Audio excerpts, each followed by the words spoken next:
Exode, chapitre 36, verset 20 au chapitre 38, verset 31. On fit les planches pour le tabernacle. Elles étaient en bois d'acacia et placées debout. La longueur d'une planche était de 5 mètres et sa largeur de 75 centimètres. Il y avait pour chaque planche 2 tenons parallèles. On fit de même pour toutes les planches du tabernacle. On fit 20 planches pour le côté sud du tabernacle. On fit 40 bases en argent à placer sous les 20 planches, 2 bases sous chaque planche correspondant à ces 2 tenons. On fit 20 planches pour le deuxième côté du tabernacle, le côté nord, ainsi que leurs 40 bases en argent, 2 bases sous chaque planche. On fit 6 planches pour le fond du tabernacle, le côté ouest. On fit 2 planches pour les angles du tabernacle, dans le fond. Elles étaient doubles depuis le bas et bien reliées à leur sommet par un anneau. On fit de même pour les 2 planches placées aux 2 angles. Il y avait ainsi 8 planches avec leurs bases en argent, soit 16 bases, 2 sous chaque planche.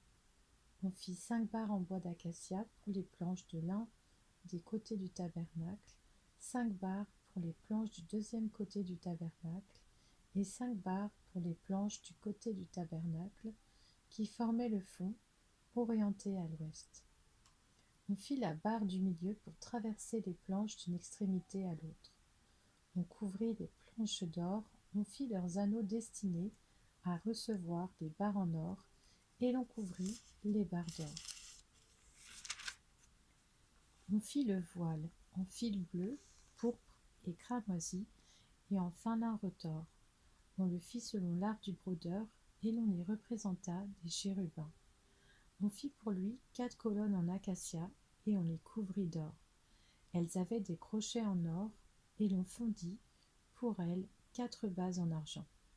On fit pour l'entrée de la tente un rideau en fil bleu, pourpre et cramoisi, et en fin lin retors. C'était un ouvrage de broderie. On fit ces 5 colonnes et leurs crochets, et l'on couvrit d'or leurs chapiteaux et leurs tringles. Leurs 5 bases étaient en bronze. Exode, chapitre 37. Bethsalil fit l'arche en bois d'acacia.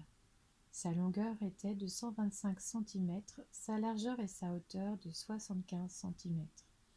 Il la couvrit d'or pur intérieurement et extérieurement, et il lui fit une bordure en or tout autour.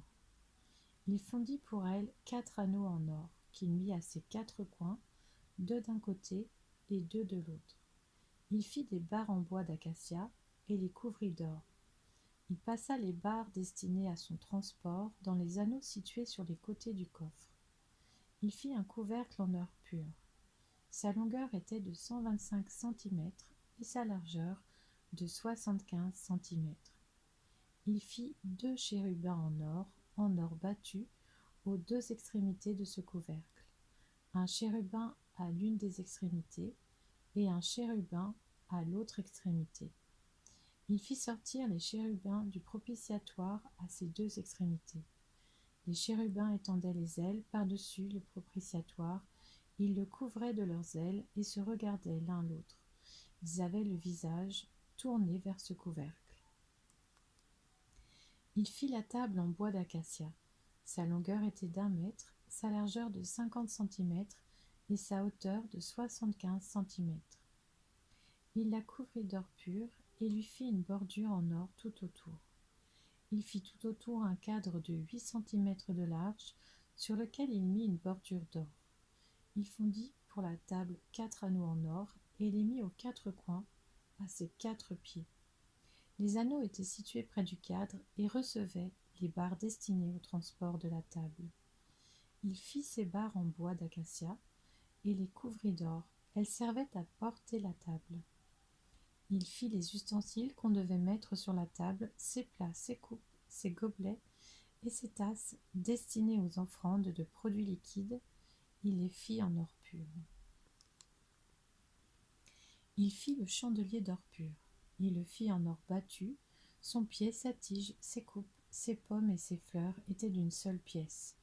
Il y avait 6 branches qui sortaient de ses côtés, 3 branches du chandelier de l'un des côtés et 3 de l'autre côté. Il y avait sur une branche 3 coupes en forme d'amande avec pommes et fleurs, et sur une autre branche 3 coupes en forme d'amande avec pommes et fleurs. Il en allait de même pour les 6 branches sortant du chandelier. Sur la tige du chandelier étaient fixées 4 coupes en forme d'amande avec leurs pommes et leurs fleurs.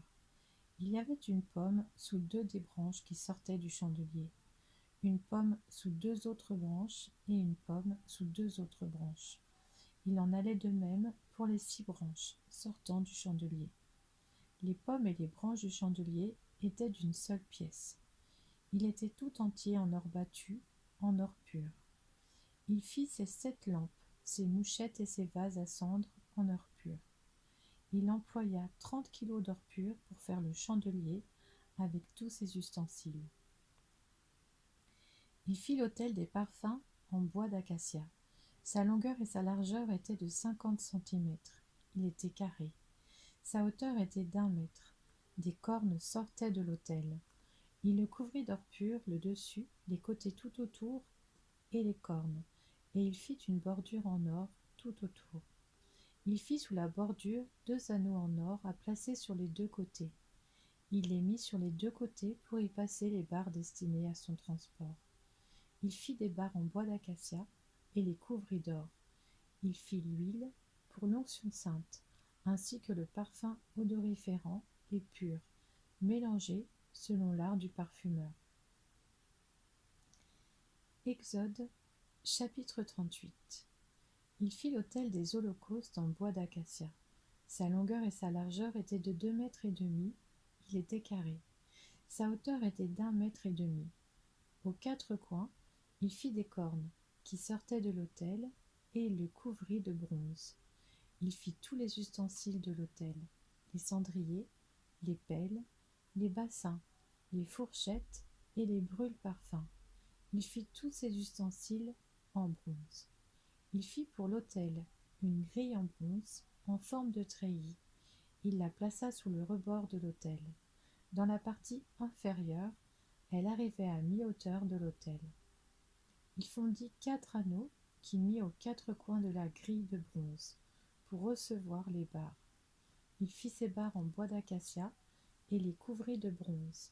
Il passa dans les anneaux situés sur les côtés de l'autel les barres destinées à son transport. Il le fit creux avec des planches. Il fit la cuve en bronze, avec sa base en bronze, en employant les miroirs des femmes qui se rassemblaient à l'entrée de la tente de la rencontre. Il fit le parvis. Pour former cette cour, du côté sud, il y avait des toiles en fin lin retors, sur une longueur de 50 mètres, avec 20 colonnes reposant sur 20 bases en bronze. Les crochets des colonnes et leurs tringles étaient en argent. Du côté nord, il y avait 50 mètres de toile avec 20 colonnes et leurs 20 bases en bronze. Les crochets des colonnes et leurs tringles étaient en argent. Du côté ouest, il y avait 25 mètres de toile avec 10 colonnes et leurs 10 bases. Les crochets des colonnes et leurs tringles étaient en argent. Du côté est, sur les 25 mètres de largeur, il y avait pour une aile 7 mètres et demi de toile, avec 3 colonnes et leurs 3 bases, et pour la seconde aile, celle qui lui correspondait, de l'autre côté de la porte du parvis, 7 mètres et demi de toile, avec 3 colonnes et leurs 3 bases. Toutes les toiles qui formaient l'enceinte du parvis étaient en fin lin retors. Les bases pour les colonnes étaient en bronze. Les crochets des colonnes et leurs tringles étaient en argent, et leurs chapiteaux étaient couverts d'argent. Toutes les colonnes du parvis étaient reliées par des tringles en argent. Le rideau de la porte du parvis était un ouvrage de broderie, en fil bleu, pourpre et cramoisi, et en fin lin retors. Il avait une longueur de 10 mètres et sa hauteur était de 2 mètres et demi, comme la largeur des toiles du parvis. Ces 4 colonnes et leurs 4 bases étaient en bronze. Les crochets et leurs tringles étaient en argent, et leurs chapiteaux étaient couverts d'argent. Tous les pieux de l'enceinte du tabernacle et du parvis étaient en bronze. Voici les comptes du tabernacle du témoignage. Ils furent établis, suivant l'ordre de Moïse, par les soins des Lévites, sous la direction d'Ithamar, le fils du prêtre d'Aaron. Betsalil, fils d'Uri et petit-fils de Our, de la tribu de Juda, fit tout ce que l'Éternel avait ordonné à Moïse. Il eut pour aide Oholiab, fils d'Ahisamach de la tribu de Dan, un homme habile à graver, à inventer et à broder sur les étoffes d'un teint bleu, en pourpre, en cramoisi et sur le fin lin.